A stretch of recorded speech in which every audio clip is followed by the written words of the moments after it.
In a gathering of the Mournival, Horus's inner circle, an unofficial council where rank is abolished and all are heard equally. In this meeting, Horus has just expelled Abaddon, his first captain, because Abaddon challenged Horus's potentially traitorous decision to make peace instead of war. In an attempt to explain his reasoning, Horus tells the remaining members about the first time he met the Emperor of Mankind. He describes how the Emperor noticed Horus's fascination with the stars. On Chthoniya, they were rarely visible, but Horus watched them whenever he could. So the Emperor gave him an old book about the constellations of Terra. Horus memorized the entire book in a single night. The Emperor was amused by his eagerness to learn. He recognized in Horus the hunger for knowledge that came from himself. Then the Emperor described the Great Crusade. He explained that humanity's inheritance would be the stars Horus once stared up at. Together, they would free humanity from tyranny and oppression. The Emperor's final words were, "Make no mistake, they will be ours." Horus Lupercal was the Warmaster of the Imperium of Man and later the first Warmaster of Chaos. Coming into Warhammer 40k, I knew the name Horus. I had heard about the Horus Heresy and the stalemate it had caused, resulting in the current setting. But I didn't really know anything about Horus as a character. I just finished reading Horus Rising, and in that book, the line, "Make no mistake," ended up humanizing Horus for me far more than I expected. This video isn't meant to be an authoritative take on the lore. I'm still largely ignorant on most of the Horus Heresy, but I think that gives me a different perspective. I'm reading about Horus without the foresight of what he will become in greater detail. So, this is just my impression of Horus after finishing the first book compared to the image I'd formed from seeing fragments of Warhammer imagery and marketing. In the same scene I just mentioned, Gabriel Loken, the newest member of the Mournival, notices something unusual. Horus refers to the Emperor as my father. This has only happened a few times, and when it does, Horus always says something profound.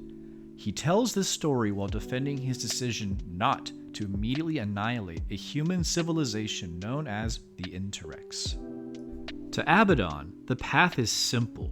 Follow orders, destroy opposition, do not deviate. But Horus counters this. He declares the Emperor didn't make him Warmaster just to repeat or follow instructions blindly. He made him Warmaster to act in his stead, to make decisions as the Emperor would. What I found ironic is that one of the first real signs of defiance from Horus is actually an attempt at peace. The Interrex civilization acts as a kind of a mirror to the Imperium. They possess advanced technology and their culture spans across many worlds. But there are fundamental differences. They coexist with aliens, accept trade and knowledge from the Eldar, and even have machines dangerously close to AI. But even with all of those cardinal sins, Horus sees what others like Abaddon cannot.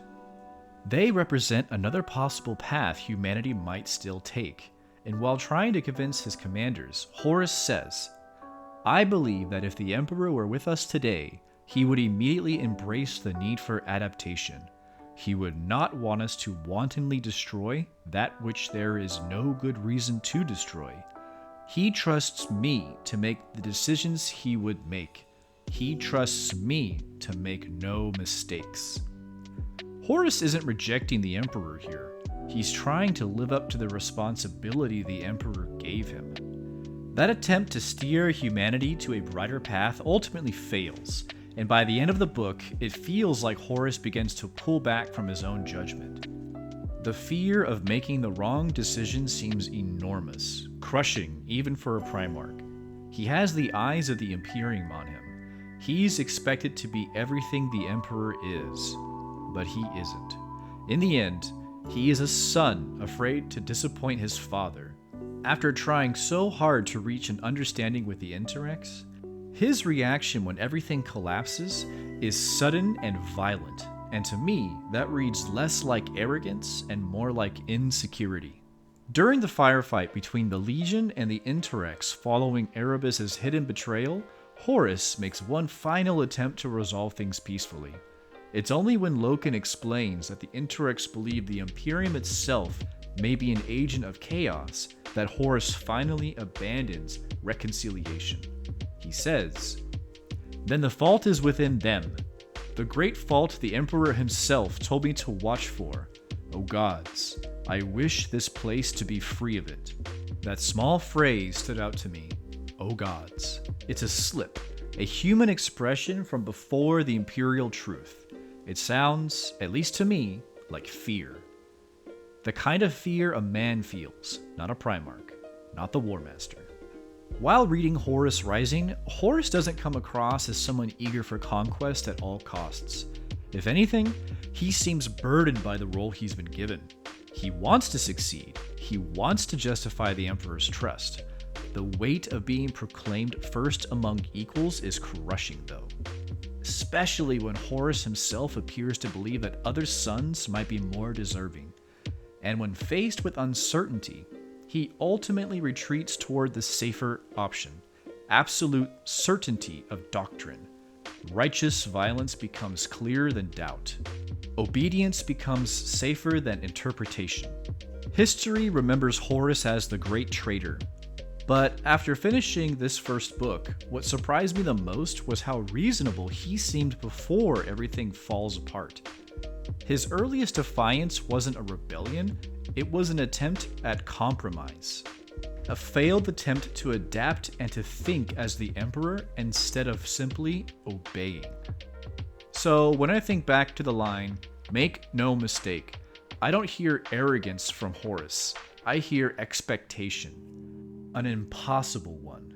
Horus was entrusted to make the decisions the Emperor himself would make without the absolute obedience of the Imperium. Perhaps the real tragedy of the Horus Heresy isn't that Horus betrayed the Imperium because of a lust for power or a desire for dominance. Maybe it's that he was doomed to fail from the beginning. The Emperor of Mankind's vision was one that could have been undone by the one thing Horus was afraid of the most: a mistake. I'm continuing to make my way through the Horus Heresy books for the first time, so this video is a snapshot of my impressions as they are now. I'm curious, especially from people further into the series, when did Horus stop being sympathetic to you? Or was he ever?